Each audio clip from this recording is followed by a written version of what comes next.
well are you selling now in China? Well, we are selling well. How well? It's going well. And at this moment when the Western world is having huge difficulties in the economy, the company is a design house, luxury design house of mostly accessories. I started with scarves and ties, but now we also have handbags, umbrellas, in some countries even shoes, hats for sun hats, for instance, for summertime in China. So it is expanding. The spectrum of articles is expanding. There are over 64 actually Marjakurki shops now or shops in China, partly franchise and partly owned by the company. But it has taken 20 years. But at the moment, and now let's say that during the 5 past years, that's when it has really expanded. So I can say that I have seen the enormous change which has taken place in China. I don't think anybody could have believed it then. If somebody had said that this is what's going to happen in about 30 years. Actually, I went to look for ready-made scarves and ties, but realized soon that the designs were too Chinese, so I had to start designing myself. And that's what happened in 1980. That if somebody wants to go and start business in China, so in a way you do it exactly in the same way in whichever country you go to. And the one thing which is always important is that you don't know the market. I think that's a clear thing. So you have to have somebody who knows. I had known Caroline Xue, who still is the managing director of Marjakurki company in China. So I had known her since '88, and actually it was her idea. So she said to me, Marja, why don't you establish the company in China? So those were the opening words. And after that, that's what happened. So it was, you could say that it was nearly impossible for anybody to leave the company. And we had to pay a ransom money. And it also took her tears. In those days, it was impossible to find people because they did not have any knowledge. Today, yes, they do have knowledge, but they come and go. Difficult in a one way then, difficult in another way now. Well, now everybody is there, everybody is doing marketing, public relations, whatever. Then there were not many, and we were one of the first to go there as a trademark. For a woman, let's say that it's natural to take everybody as a person and not to look down on anybody. What would you give as an advice to small and medium-sized companies? The number one, well, they do have to have a good product. It's no use going otherwise. Everybody else is trying to enter China with good products. So that's number one. Number two, I would say that in business you need perseverance. In business with China, you need extreme perseverance. You need to have nerves, you need to have guts. You have to count on that it takes money and time, and still you need luck to succeed. Yeah, first of all about Peikko, the company was founded back in 1965 by my father. He was a 25-year-old sales guy, saw a customer need and started his business based on that. And I came to the company myself back in 2005, and basically I'm a second generation family leader of this business. Peikko is in the business of making construction materials, particularly for concrete constructions. So we have all kinds of concrete connection products in our portfolio, whether they are some connection parts or some composite beam structures. In the last 10 years we have been growing internationally quite a bit, and today we are present in about 30 countries. We have people, about more than 900 employees with more than 40 nationalities, also in China. We started some early steps on importing some materials from China back in 2008. And then we quite soon realized that if we really want to be in China, we would like to be there by ourselves and with our own operations. The market is big, the construction of course is big in China, and long term we would like to be part of that growth. On the other hand, we also understood that certain raw materials are efficiently manufactured in China, and we also wanted to manufacture them in China for the benefit for our European and North American and Gulf customers. I mean, China is not so much different compared to other countries. You have to just know the right people also in Germany or in France as well. I mean, it doesn't differ so much. On the contrary, it was quite a smooth process. I mean, if one could think about from the decision to the start of manufacturing to be about a half a year, I think that's quite fast by any standards. The consultants and the lawyers and these kind of guys are maybe not always the best ones. With those you need to also talk, but talk with other guys who have done it. We did a lot of talk with other companies during the process, and that helped us a lot. But also I would say the contacts from FinPro, for example, were helping us also a great deal. And I would also say that it's not about also the talking with the other Finnish companies. It was also important to talk with other, let's say, Western companies in the same city, and that was facilitated by in our case, with the city of economic development zone of the Zhangjiagang city, that we were more or less having meetings with other companies who had settled there, and to get advice and practical advice. That was very important for us. We always think that you need to have a massive start and you have to do this and that, but even in China it's perfectly okay to start with certain people and grow gradually the team. Most likely we have doubled the premises and doubled our people within a year. Let's see. Depends whether we can get business or not. Again, it's nice to have a counselor from the embassy to come for the opening ceremonies. I think it's important. It's nice to use the services of, for example, FinPro, but they are supplementary as such. I think if public support is somehow, if any businessman says that public support is crucial for the business, that businessman is not a good one. Plain and simple. We want to be a Chinese company eventually in the eyes of Chinese customers. With a Chinese company, with the Chinese speed and price levels, however with the deep technical know-how, with very cost efficient and architecturally nice solutions that can be offered. That's our aim. In every country where we operate, we want to be a global but local player. So I think the biggest learning for Peikko in China is the speed. The speed of moving on building up the organization, speed of manufacturing, and I think the people themselves are very willing to change and willing to do things in a fast pace. And I think that's, I hope us, Peikko being in China, that will also change Peikko as a company, that we can be faster with our moving forward with our growth targets, what we have as a company.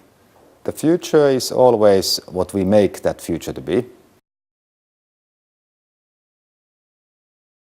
Selecta has customers in Finland, in Europe, and our suppliers are mainly from China. And we are between European designers and Asian manufacturers. And what we are producing is that is for plastics, that is for metal parts, from small parts up to the quite big parts. We founded the company in Hong Kong in 2007, and after that we have been expanding the China side on Shenzhen, where we have office nowadays. Why did you first incorporate your business in Hong Kong? There was some of the reason, and main reason was that we are more familiar with the Western laws, and also we would be sure about the transferring on the bank accounts. So that that's very easy to send some money to China, but to getting out of China, that is not so easy. If we are starting some business and we have some manufacturing or we build up some factory, then there is a lot of connections with the authority. And then it's very important that we take good care of them, and also we understand what their needs. This is a completely different situation what has been in Europe. In our field or industry, we need to be sure about the technology level where we are working. So we are not looking for the cheapest, but we are looking for at least same quality what we are doing in Europe. If you think about the cost level closer to Finland, just like in Estonia and others, there is not big difference anymore, and that is one issue. And then also the other issue that what we have, it should be understood what we are really looking for from China. Is it technology, or is it cost, or is it something else? And if you think about in the coastal areas, the price issue is going to be quite critical in the future. But we had to know that China is a big country, and also there's many of the areas what are still available for lower cost. But for sure there will be other countries in Asia which are coming to be competition for China as well. Number one is how fast is the response. So if you compare to the Finnish way, we think we are quite fast in some of the communication or response, but in China, I think that is really much better. If you think about 10 years ago and compared to today, so China is quite easy partner to be business with.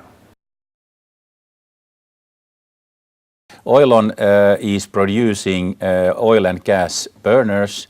It started some 50 years ago already, when oil was something very exceptional. Later on, the world has been becoming more demanding, and therefore gas started to play a bigger role, and therefore we developed also gas burners, so that at the moment actually 70-80% of our burner business is natural gas.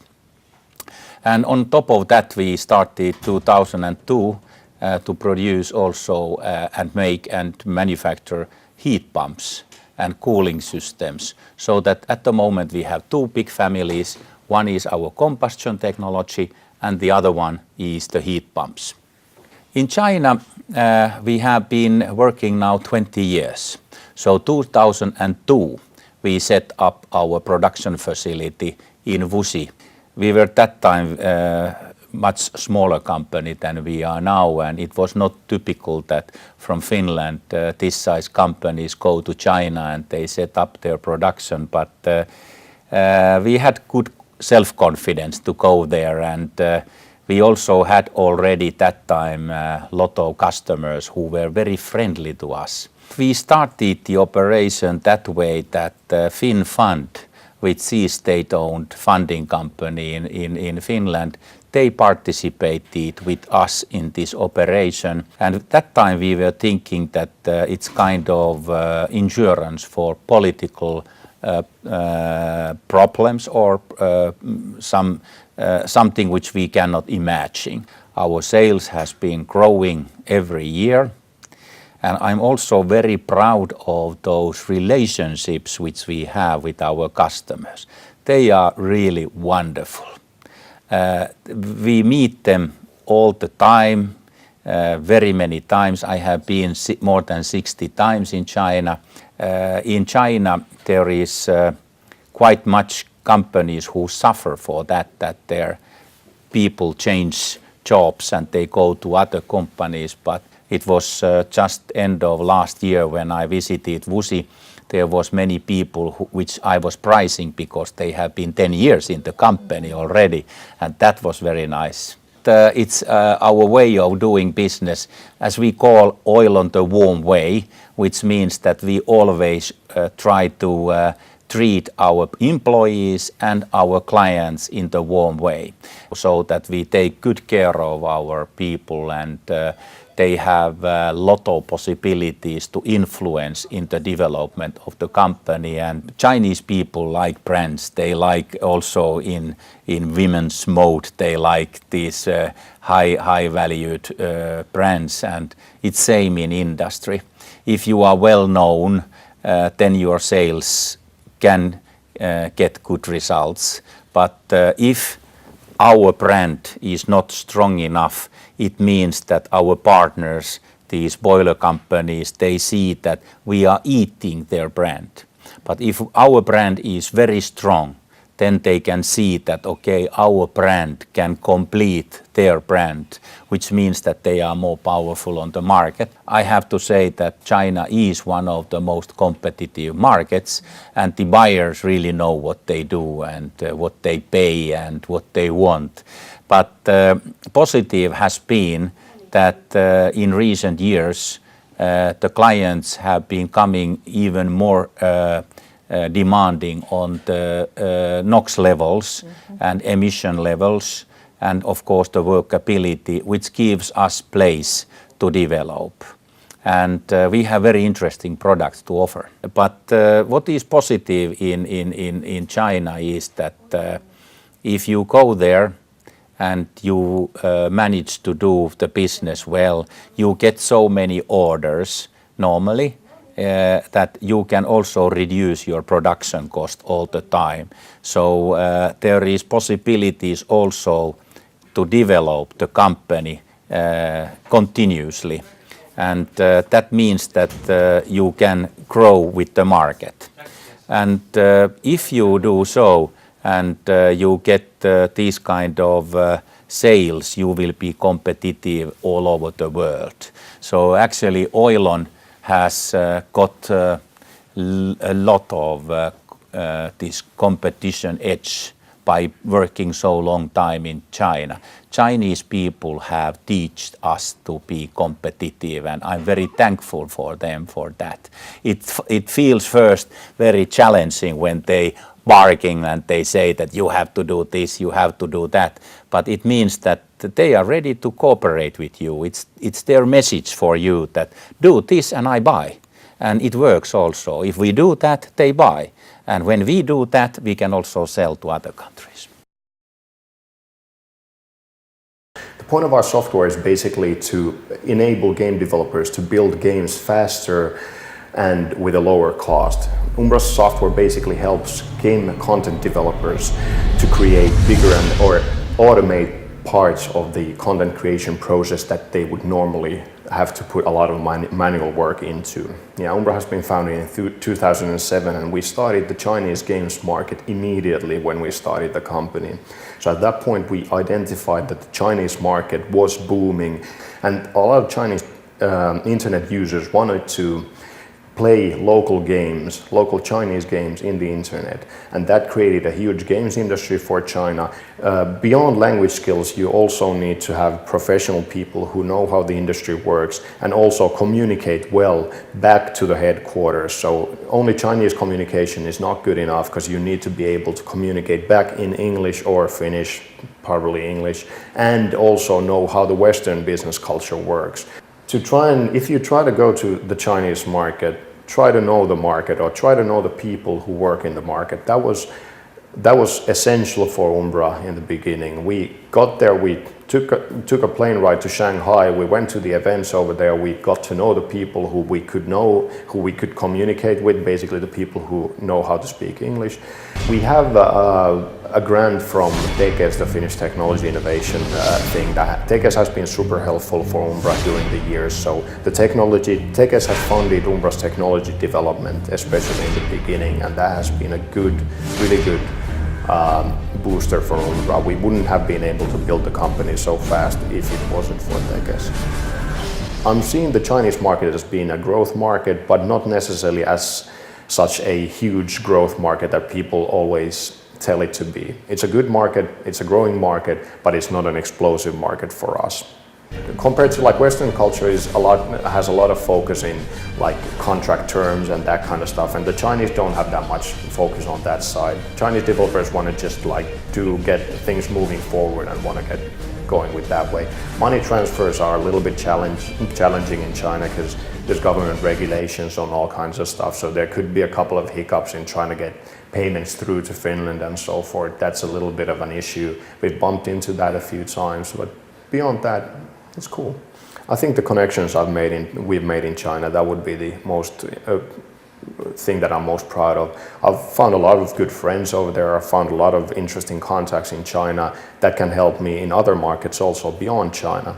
They're extremely open to new ideas that are coming from especially the West. And also from my side, I'm like super interested in how the Chinese country is growing, how they're like opening up to the Western influences and that kind of stuff. So it's an interesting communication. The culture is so different from what we're used to in so many ways that it's an interesting dialogue back and forth.